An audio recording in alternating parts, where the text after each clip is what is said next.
I'd like to welcome everyone back to the NK Autos channel. Today we will be doing an oil change and general maintenance on this 2007 Lexus IS250. So getting started, we're just going to be setting up the ramps.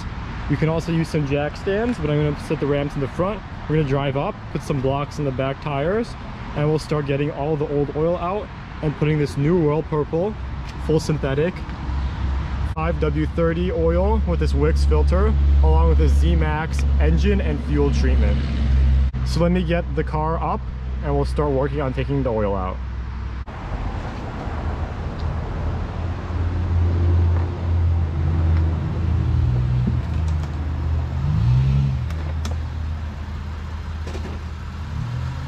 All right, with the car on the ramps, we're gonna have enough room to be able to work on the bottom of the car to get the oil filter out. One also important thing is to make sure to put some chucks in the back. So let me get those out just so that the car doesn't roll back on us. With those wheel chucks on the back wheels, we are now ready to go underneath the car and to take off the shield for the oil filter. So let's get positioned underneath here. It's going to be this shield right here. Let's take those 3 10mm bolts off and we'll have access to the oil filter.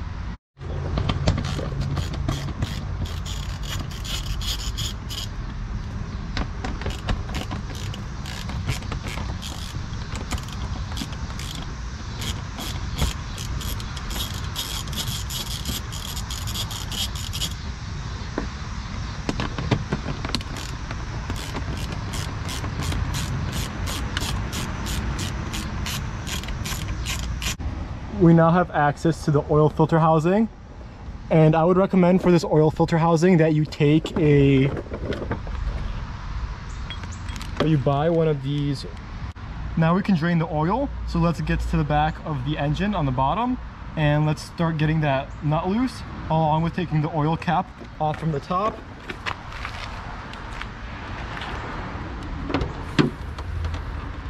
Loosening it so that the oil can easily drain out.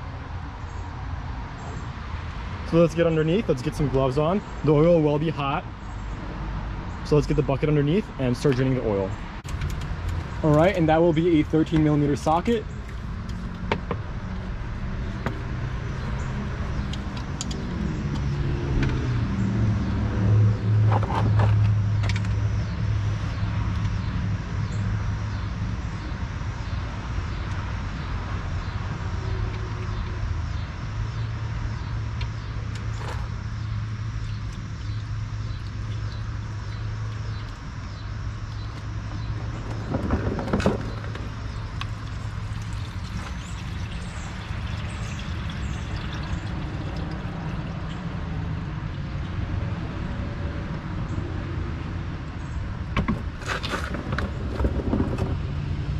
All right, with the oil slowing down, we can now cap off the oil drain hole.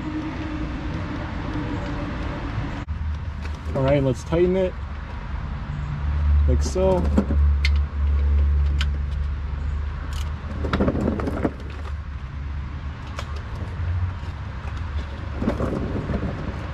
And now we can worry about taking the oil filter out, which will just require this tool. So let me loosen it up and let's take this oil filter out and put the new one in.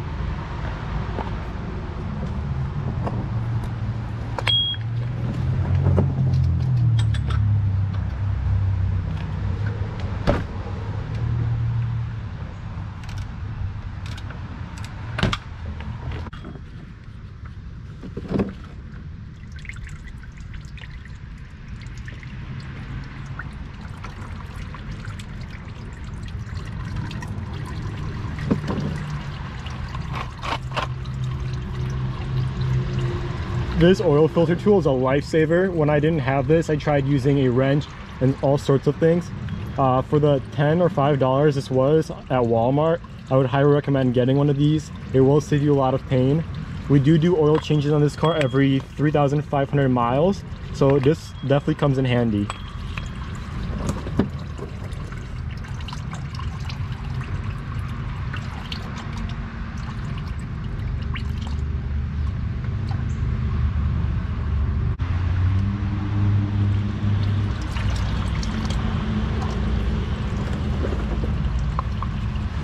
right, now with that old oil filter out, we can now replace the O-ring, the housing, and the oil filter. So let me take my new oil filter out and show you how to put that in. All right, so let's take this oil filter out.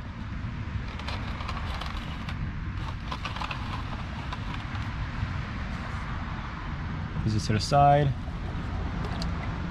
Dump that oil in there.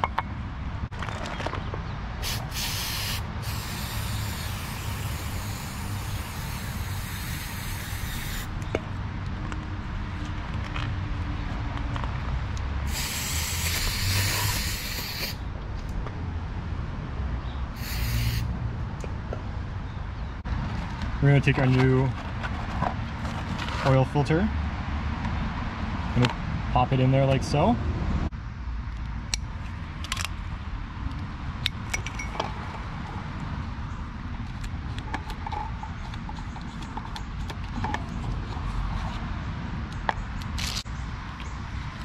Alright, we're going to put this new one around.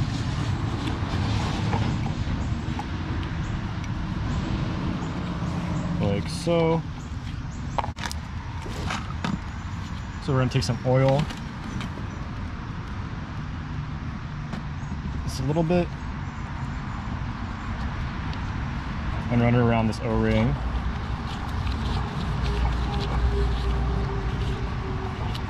Along with a little bit of oil on the inside. Don't put too much because you will be putting this sideways and a little bit of it will spill. And we can flip it.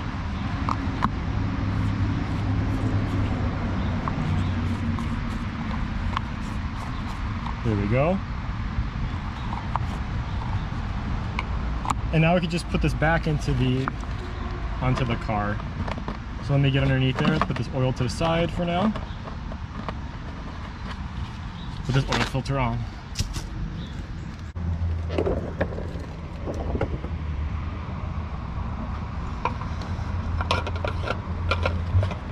Putting the oil filter back on, all we have to do is hand tight, like so.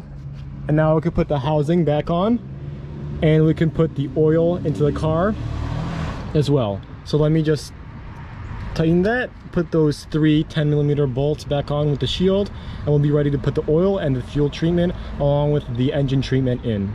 Now back at the top of the car, we have the new oil filter on with the drain bolt put back on.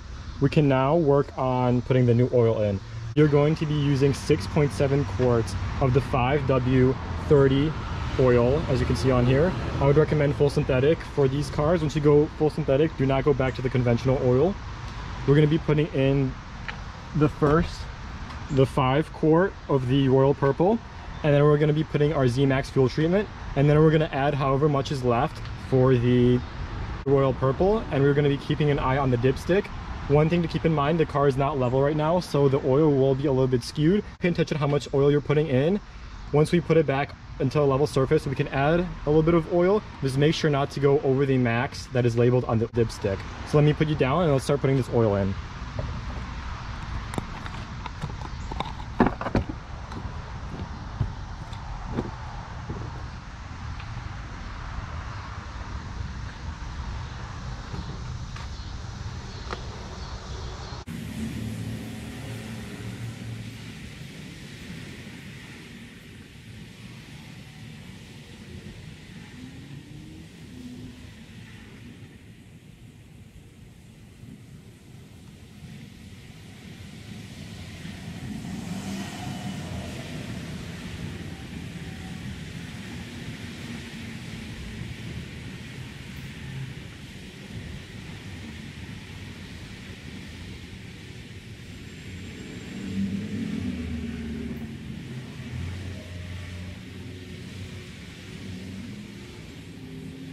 As you can see, we have a fuel additive formula that we're going to be putting to the gas tank, and then we have this engine formula that for the engine.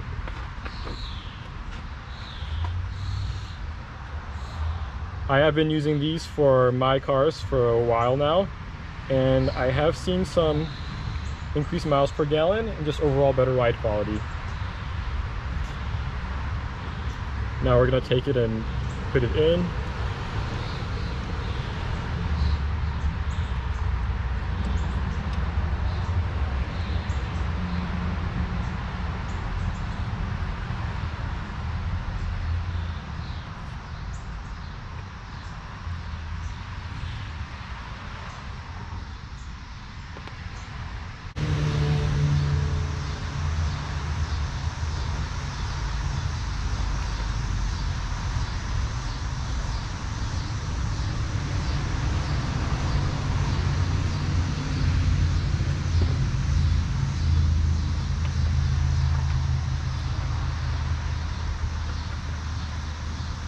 Okay, now that is about a quart.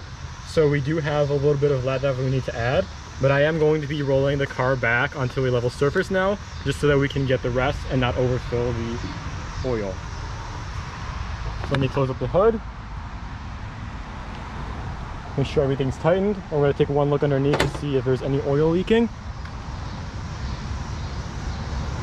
All right, looks good.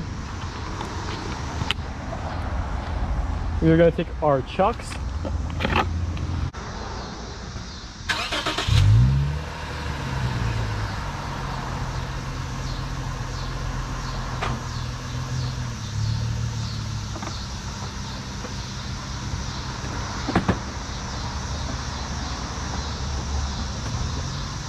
All right, now with the car down from the ramps, we can add what's little left of the oil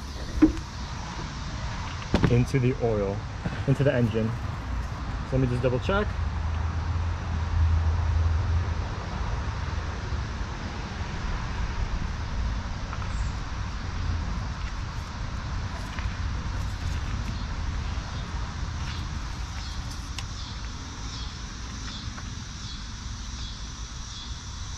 As you can see, we are a little bit underneath the middle, so we're just going to add a little bit into the oil.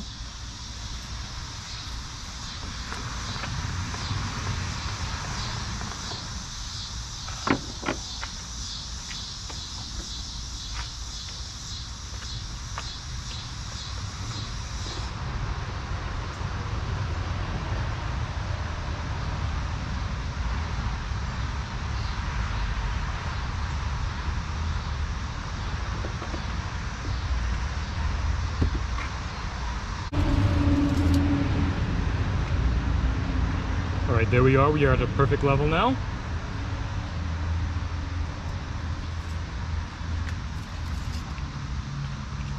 One thing I like to do while doing the oil change, is also clean the MAF sensor. This is located right here. It's held on by 2 Phillips screws along with these 4 clips. We do have a K&N oiled air filter, so the oil does, after a few thousand miles, contaminate the MAF sensor a little bit, and it does cause a check engine light to come on. It is going to be the P0101. Once you clean the MAF sensor with some MAF sensor cleaner, which I did a couple days ago, everything is settled, everything runs well, everything's perfect. So with that in mind, I did clean the air intake. I also like to check the cabin filter, which I did in a different video. Check the cabin filter if it's contaminated, so change it out. Once you're doing the oil change, I just like to get everything done. Also, what I like to do is go into the trip, start up the car, and I like to reset the odometer. So as you can see, trip A, that is how far we have the oil change done. We're going to reset it.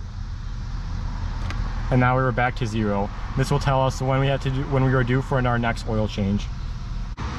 And then one last thing for this video is we're going to be adding this fuel formula from Z-Max. I'm going to pop the gas tank, and I'd recommend doing it around half a tank or below, just so that it is most effective.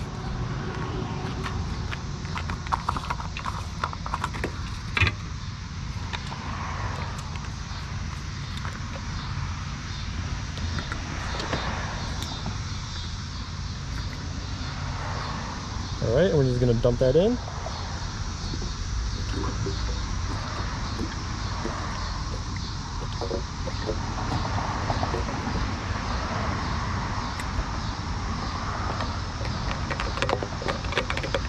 All right, with that in there, we can now just close the cap.